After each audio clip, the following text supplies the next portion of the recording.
hen ọzọ ọzọ ọzọ ụbọchị a na-akpọ ya day ọzọ ọzọ nke a bụ bịa come ngwa mmadụ ji azọta ike come ọzọ ọzọ oge elugo ya na unu ncha ga-anabazi ya n'oge elugo kịta na n'ime nri unu na-eri ọzọ ya na uzuzu gbabere ụlọ unu gburugburu ọzọ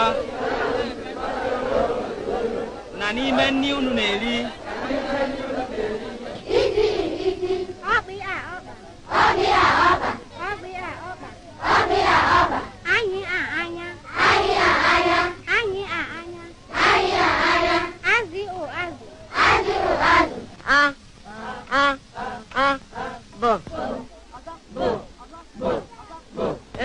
ego egbe